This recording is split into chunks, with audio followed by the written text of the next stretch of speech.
And that brings us to the next in our series of comedy classics. We present Kenneth Horne and Richard Murdoch in Much-Binding.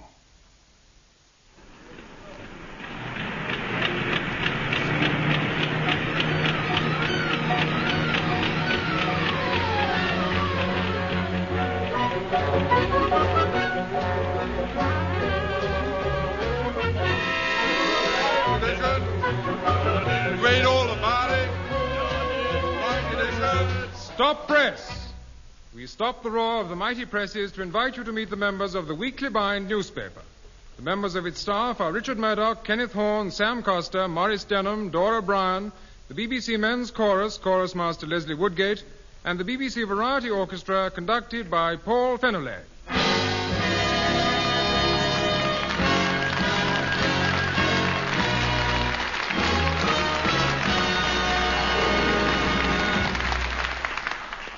Yes, but no, will he? Yeah, but don't, yes. Well, you've no need to worry at all, Uncle Charlie. I'm seeing the solicitors about the deeds and hereditaments. Hereditaments. Oh, it's just a word I picked up. I've no idea. Yes, I'm going to interview applicants for staff, and I'm hoping that... good morning, sir. It is good to see you. Good morning, Murdoch. Just a minute, sir.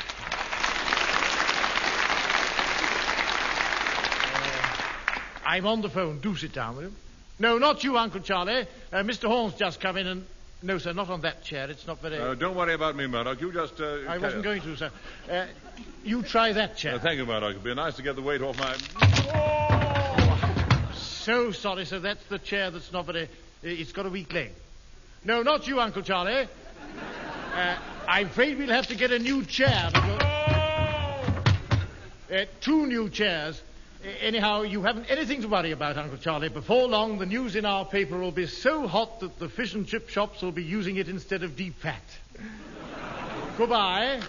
Oh, sir, but it is good to see you. Now, what is all this about, Murdoch? All I know is I got a message at the club asking me to meet you in Fleet Street at Jerry Buildings. Who is Jerry, and why did he go around building things? I've no time to explain about that now, sir. Are you ready for a shock? Oh, thank you, Murdoch. Not too much... No, sir, no, listen. I've been left a paper. Oh, there's nothing in that. Bessie and I left one every day. Chap comes along in his bicycle and sort of pushes it under... No, sir, not that sort of left. It's been bequeathed to me. Be what, Murdoch? Bequeathed, sir. It's K-W-E-E. Good heavens, in perpetuity? No, it's in a shocking state. You see, sir... Uncle Charlie was very old-fashioned, and he wouldn't move with the time. No advertising, Murdoch. No, sir, no. Not a rival paper, anyway. Now, sir, I've promised to get the old place going again so that Fleet Street will once again hold my uncle's name in respect. Quite right, too. I'm sure his name is one which should be respected. What is it, by the way? Stickle crumpets. Oh. Come in. Good morning. Good morning. I'm from Rumble, Fine and Early, solicitors. We had an appointment. I'm afraid I'm early. Oh, how are you, Mr. Early? No, I'm not early. I'm fine. Splendid, so am I. And this is Mr. Horne. How do you know? How do you do? Tell me, Fine, the Rumble in your firm, an unusual name. Would that be Meredith Rumble, used to be in the Guards? No, Gladys Rumble used to be in the chorus. Oh. Now then, your uncle has assigned to you the goodwill of the business recently owned by him, to wit a newspaper and printing press, at present known as Stickle Crumpets Weekly. Don't one of the papers fallen on lean times with a name like Stickle Crumpets Weekly? Well, Charlie Stickle Crumpet wasn't Uncle Charlie's real name. He had it changed to that by deed poll. What was his real name? You think I'm going to say Harry Stickle Crumpet, don't you? I'm thinking you are and hoping you won't. Well, what was that? I won't. His name was Stale, and he changed the name of the paper to Stickle Crumpets Weekly. What was it before? The Stale News. Murdoch, isn't there somebody going... Yeah, I think it's Mr... Fine. Splendid. I've detailed here for your signature the relative extracts from the deed of assignment appertaining to the appurtenances that appertain thereto. Oh, that'll be very entertaining, won't it, sir? Yes. Oh, Murdoch, I think I ought to look into this first, because you mustn't put your signature in anything you don't understand. No. I've had so much experience of legal transactions of this type, I'm quite willing to give you the benefit of my knowledge. Oh, thank you, sir. That is a weight off my mind. Yes, right. Now, let's have a look. Well, there's something I wouldn't countenance to start with, Murdoch. What's the meaning of this, Mr. Fine? That's the date. Oh. Oh, well, let it pass this time, but don't let it become a habit. You'll notice, Mr. Horne, that the assignee of the first part, being the guarantors in loco parentis, have jurisprudence in tort and have power of legal foreclosure in the event of habeas corpus. Yeah, probably due to this wet weather, I expect. Then again, the ad hoc status of the beneficiaries will be in direct juxtaposition to the emoluments thereby accruing to the sublessors. Yeah, hear that, Murdoch? Yes, sir. Splendid news, isn't it? Oh, yes, sir. You know what I say to that, don't you? What? Now, I'll just read you the contractual clauses to which I shall want you to append your signature. Please do. I can't wait. Well, you'll have to. This inventure is made the 31st day of July 1953 between Charlie Stickle Crumpet of Blope in the county of Clanks, retired, hereafter called the Old Undertaker, the one part, and Richard Murdoch of Much-Binding-in-the-Marsh, a gentleman, hereafter called the New Undertaker of the other part. Whereas the Old Undertaker has for many years now past carried on or purported to carry on the undertaking known as Stickle Crumpet's Weekly. And whereas for divers good considerations, the Old Undertaker is desirous of assigning the said undertaking to the new Undertaker. That the Old Undertaker as beneficial owner hereby assigns unto the new Undertaker all of this singular, the said undertaking, together with the messuages, tenements, and hereditaments, corporeal or incorporeal, or in or under which the same has heretofore been carried on, in witness whereof the parties hereto, etc., etc. Sign here, please. Oh, I couldn't sign that. Why not? Well, it might get into the hands of children. Don't be silly, Murdoch. Their hands aren't big enough. Well, if you leave the document with us, Mr. Fine, we'll have a jolly good look at it, and we'll see you tomorrow. I can't manage tomorrow. Well, what about your partners, Mr. Early and Mr. Rumble? Mr. Early is no longer with us, I'm afraid. He's the late Mr. Early. And Mr. Rumble? I'll send Mr. Rumble. He's a sound man. Fine. Then we'll be hearing from Mr. Rumble in the morning. Good morning. Good morning. So we're going to publish a newspaper, eh? What are you going to call it, Murdoch? Well, sir, I must confess, I've got a fancy for the Daily Woman. Yes, but what are you going to call the paper?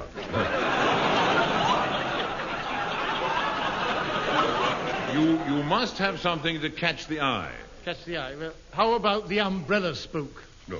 No. Or shall we go back to our old love and call it the Weekly Bind? Good idea. The Weekly Bind it is. Now, about staff. I'm glad you were going to ask me that, sir. Now, this reminds me, excuse me. A switchboard.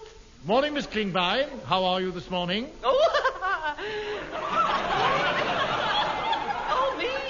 I feel on top of the world, as Atlas might say. No, Miss Klingbein. Atlas had the world on his shoulders. The world was on top of him. Oh, woe betide.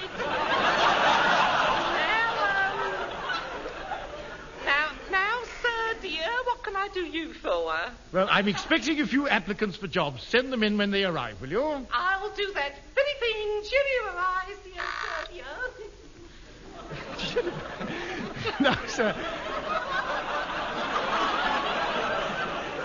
You were asking about staff. Yes, Apart I was. from one very old printer, there's no one left from the old paper, so I've advertised. And the staff you take on, will they be permanent? Well, I thought I'd follow the lead of the MCC. The MCC? Yes, I'll ask if they'll agree to a 6-day test. Ah, very topical. That's about all. Incidentally, sir, I was rather hoping that you would take over the financial column. Under my own name or my pen name? What is your pen name? Well, when I was writing the financial column for the Thread Needle Woman, I used to call myself Hornucopia. Hornucopia it must be. Come in. Good morning, sir. I've seen your advertisement and I'd like... Costa. Good morning.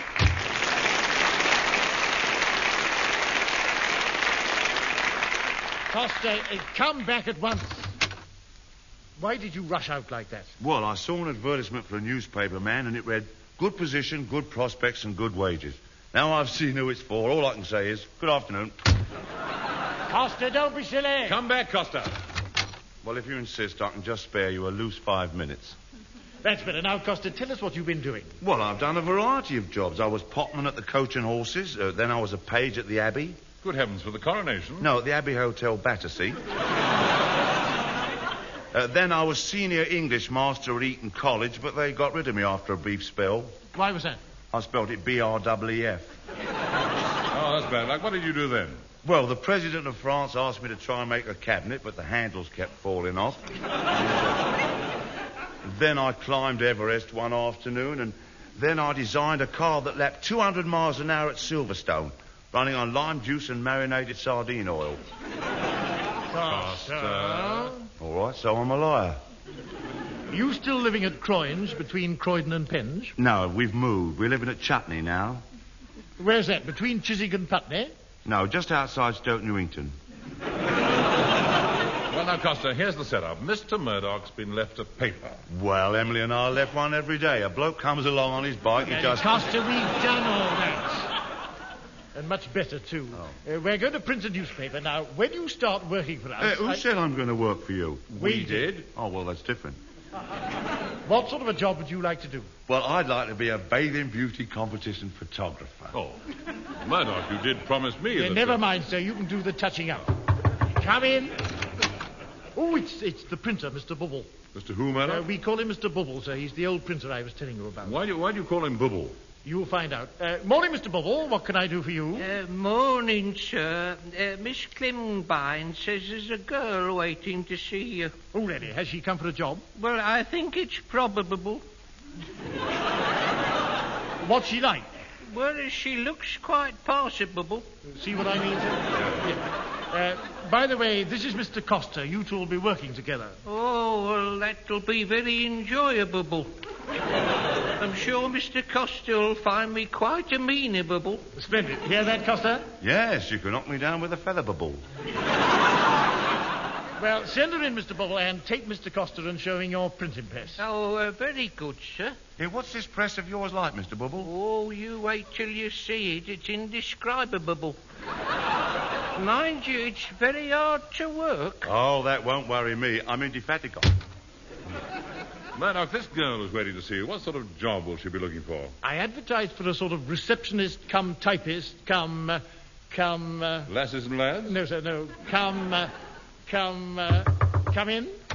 Oh, I see. Good morning. You must be Mr. Murdoch. Well, I saw your ad in the Situations Vac, and it said you were looking for someone to do some typing. So I said to my friend Iris, we didn't go on that secretarial course for nothing, I said. Here's a chance to sharpen my shorthand, I said. And she said, your hands don't look any shorter than the next person's. Oh, she's a real scream, is Iris, when she gets going. Yes. So if you wanted me to start Monday, I don't mind, because I've given him my notice at the laundry. But it all boils down to the question of wages. Wonder if this weather's got anything to do with the atom bomb. Well, now, Miss... Plum, Gladys Plum. Oh, yes. Plum, that's an unusual name. I once knew a lieutenant colonel. No, I'm wrong. His name was Dedrington. I'm sorry. Oh, don't apologize, sir. It was most interesting and quite a coincidence. Thank you. Perhaps you'd like to handle Miss Plum's salary. Yes, it might be very useful. No, I see what you mean. And now, Miss Plum, what did you get at your last place? £4.15. Yes, I often used to catch that train. No, she means £4.15 a week. Let's see, how much is that a year? Well, it's 4.15 times 52. That's well, let's make it £5. All right, Murdoch? All right. All right, Miss Plum? All right. All right. All right. Well, now then, Murdoch, Miss Plum would probably like to look round. Look who's talking. Now, Miss Plum, if you'd like to go along to room 15, you'll find Mr. Costa there, and he'll be only too pleased to take you in hand and show you the sort of thing you're in for. Well, that'd be very nice, and I'm sure I shall give you every satisfaction. And you'll find that I shall be here on the dot at 9 o'clock Monday, because punctuality is my second name, except that it isn't because it's Ethel. Yes, I see. But I think I'll wear my beige twin set instead of my red twin set, because one doesn't want to look too much like Ava Gardiner during office hours, No, do naturally, you? Miss Plum. Though, as Iris said to me yesterday, oh, she's as scream as Iris when she gets going. Well, she said, when you look like Ava Gardiner, that'll be the day, she said, quite spontaneous like. Anyhow, I shall certainly pull my weight, and as Iris would say, not that I've got an awful lot of weight to... What do you think, sir? I've never known such a display of verbosity. Yes, but nice ankles, don't you think? Yes.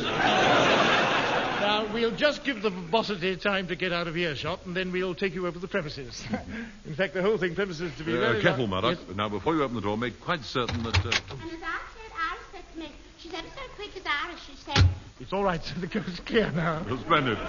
Murdoch, how's Cluffit, by the way? Cluffit, sir.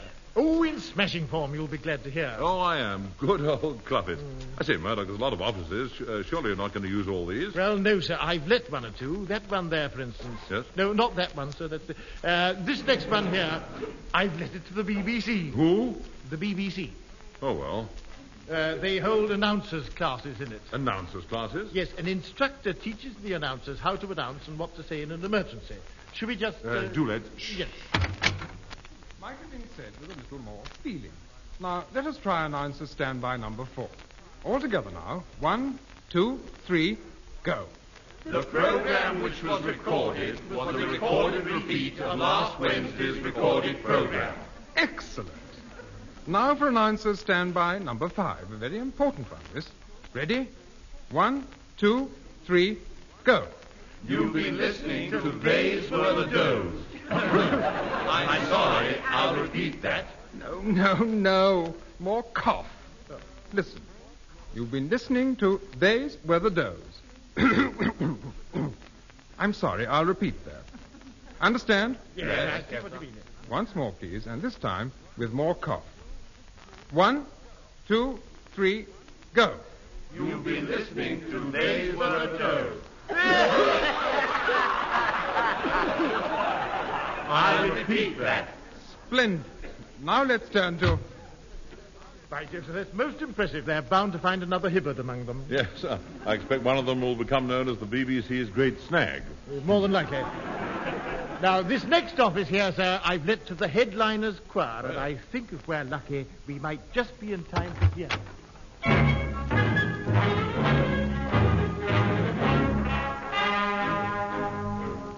Was Friday morn when we set sail, and we were not far from the land, when the captain he spied a lovely mermaid with a comb and a glass in her hand, with a comb and a glass in her hand. Oh, the ocean waves they roll, and the stormy winds they blow, while we jolly sailors up, and the land lovers lying down below, and the land lovers lying down below. Then up spake the captain of our gallant ship, and a well-spoken man was he. I have married me a wife in Salem town, and tonight she a widow will be, and tonight she a widow will be. Oh, the ocean waves they roll, and the stormy winds they blow, while we jolly sailor boys are up, and the land lovers lying down below, and the land lovers lying down below. Then up spake the cook of our gallant ship, and a fat old cook was he. I care much more for me kettles and me pots than I do for the bottom of the sea, than I do for the bottom of the sea. Oh, the ocean waves may roll, and the stormy winds may blow, while we jolly sailor boys were up, and the land lovers lying down below, and the land lovers lying around went our gallant ship, and 3 times around went she. Then 3 times around went our gallant ship, and she sank to the bottom of the sea, the sea, the sea, and she sank to the bottom of the sea. Oh, away may go, and the stormy winds may blow, while we jolly sailor boys went up and up and up, and the land of us lying down below, below, below, and the land of us lying down below.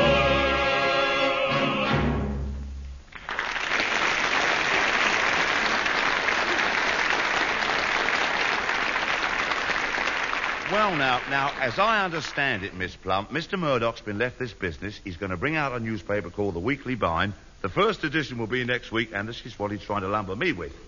I've got to arrange a column each week on fashion, household hints, radio, incorporating TV, gardening, sports, city notes, and gossip. And, you know, apart from that, I've got to try and fix some news that's fit to print and fix advertisements. Well, of course, if you really want someone to take care of the fashions, I'm very much au fait with the haute couture. Oh. Well, aren't we all? I mean, you remember when leg of mutton sleeves came back? Yes. I was the bloke who took them off the ration. Good gracious. Yes, I used to have a very chic clientele at my Croydon salon.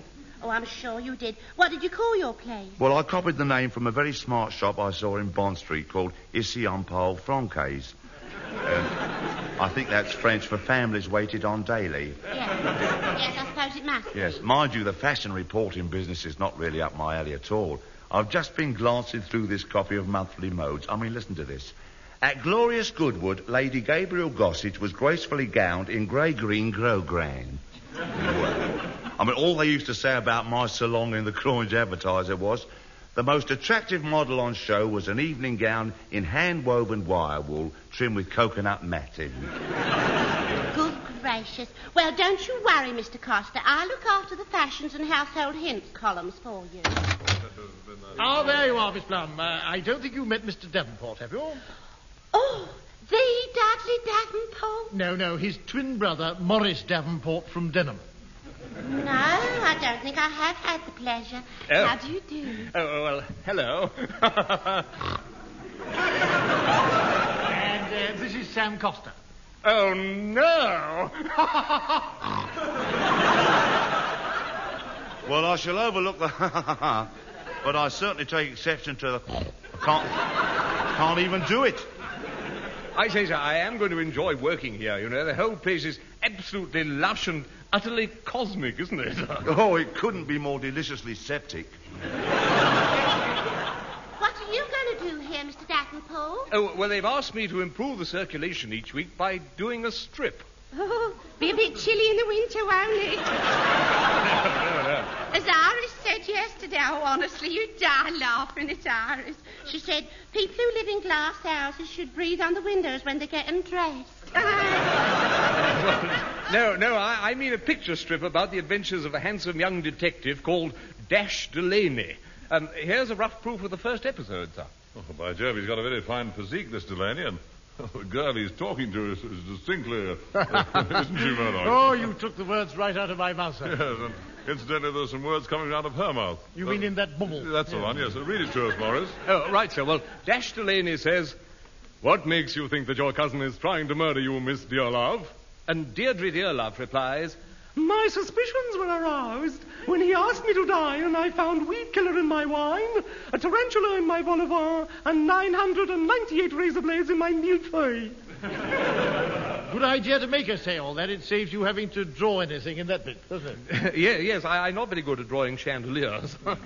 Then Dash Delaney then says, "Don't worry, I'll get my supercharged sports model out, and we'll go down to Grimley Grange and reconnoitre." Oh, I see. And next week, I suppose he gets hold of an oiter and wrecks it. Costa, reconnoitre means investigate. Oh, thank you, sir. That's another word for my vocabulary. Every week I try to learn a new word to help me with my articles. Oh, by the way, what's the meaning of the word magnitude? Oh, magnitude means size. Oh, well, in that case, I shall start my short story thus. Lady Angeline rose to her dainty feet and heaved a few magnitude. Very appropriate. Well, now, we all have work to do. Morris, you'll want to be getting on with your next week's Dash Delaney episode, I expect. Yes, I think I'll just dash and tear off a strip. By the way, sir, I've been lucky in getting a gardener on the staff to run the gardening column. We've given him a little plot of land at the back of the office to work on because he's going to give gardening hints on TV. TV? Yes, it's some newfangled radio thing with pictures. You mean you can actually see what's going on? I believe so. And what are they going to use for entertainment? Ah, that's the problem. Yeah. Why? Yes, that was another problem.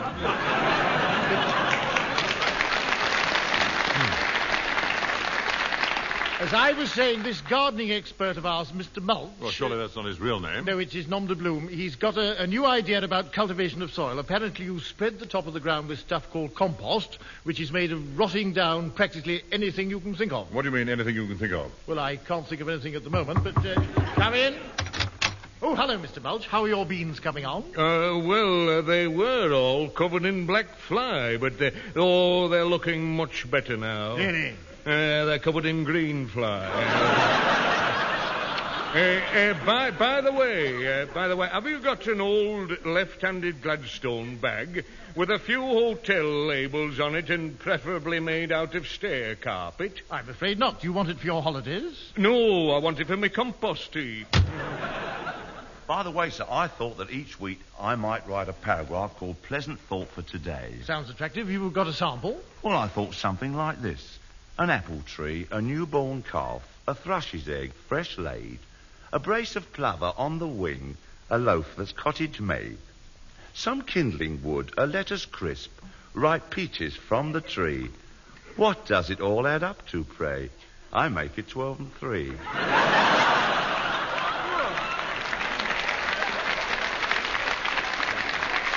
I think we can pass that, don't you, sir? Yes? Yes, right. Well, that's a loose yes. Now, sir, one person we must have on the paper is a radio critic. What do you want a radio critic for? So that we can find out whether the program you've listened to is good or not. Yeah, but what right has one person got to decide whether a program's good or not? That's not the point, sir. They tell you whether you should have enjoyed it. I see. Well, I listened into Rendezvous Parade last week and thoroughly enjoyed it. Should I have? Yes. Well, let's see, sir. Costa, read out what Leslie Kennington said about Rendezvous Parade. Certainly, sir. Let me see. Rendezvous Parade is another example of the low ebb to which the BBC has sunk. The only laughs were the obviously rehearsed ones from the moronic studio audience. Well, in that case, I didn't enjoy it at all. Pity, because I rather enjoyed it. Well, that proves it. We must have a radio critic. I tell you what, sir, let's switch on the wireless and criticize it. By the way, isn't there a new show on tonight? Oh, you mean that much-binding thing? Yes, turn it on, Costa. Very good, sir, though I do think it's about time we had a new set, because with this one, when you switch it on, you can't hear a thing for hours, and then all of a sudden you get... Yes, this'll be the new Much-Binding show. This is the chap I like so much. His big moustache comes over so well on the radio. Isn't this the show where those two chaps always pretend they haven't seen each other before that evening? What was it they used to say? Good morning, sir. Good morning, sir. It is good to see you. Good morning, Murdoch. I'm sorry I'm late. I had a puncture. Bad luck, sir. Bad luck, sir. Yes, nearly threw me clean over the handlebars. You know, the one thing I used to enjoy about Much-Binding was that song they sang. Which one was that? Oh, you know. A little thing that goes something like this.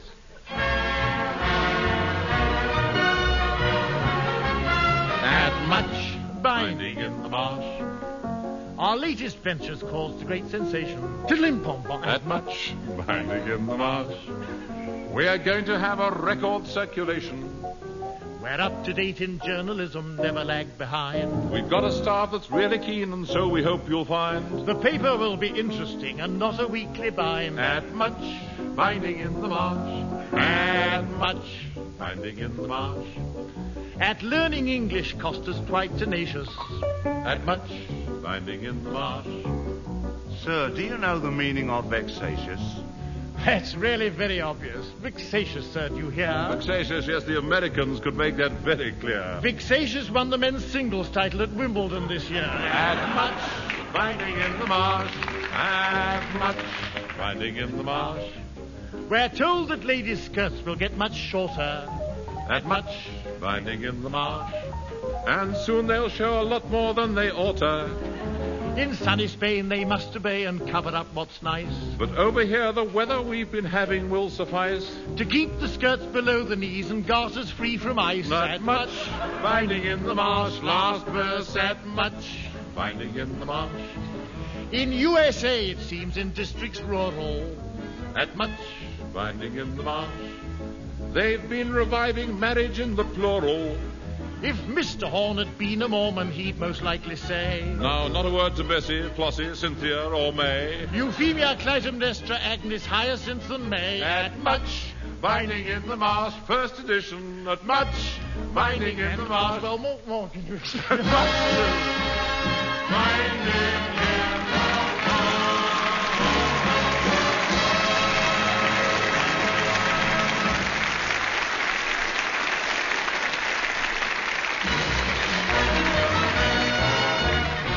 First installment of Much Binding, with Richard Murdoch and Kenneth Horne, where Sam Coster, Maurice Denham as Messrs. Davenport, March, Fine, Bubble and Ivy, Dora Bryan, Cluffit, the BBC Men's Chorus, Chorus Master Leslie Woodgate, and the BBC Variety Orchestra conducted by Paul Feneley.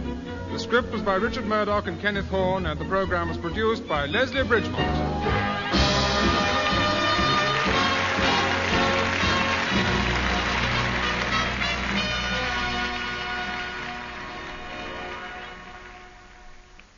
Well, if that's left you in a rather nostalgic mood for what you and many others, I might say, consider was the golden age of radio, then this might be a good time to remind you of the ultimate in nostalgic shows, the radio show, which is being held here in the grey old flagship of the BBC, Broadcasting House, Portland Place in London. The show goes on until the 4th of next month and is guaranteed to bring all those old memories bubbling back. It's a combination of exhibition and multimedia stage show. There's plenty to see, to hear, and to do as well. There are 8 shows a day, and the doors open at 9:15. So if you're likely to be in and around at the West End of London, why don't you pop into Broadcasting House? You can get more details by phoning 071 927 5055, 071 927 5055, or by calling in to your BBC local radio station. Radio 4.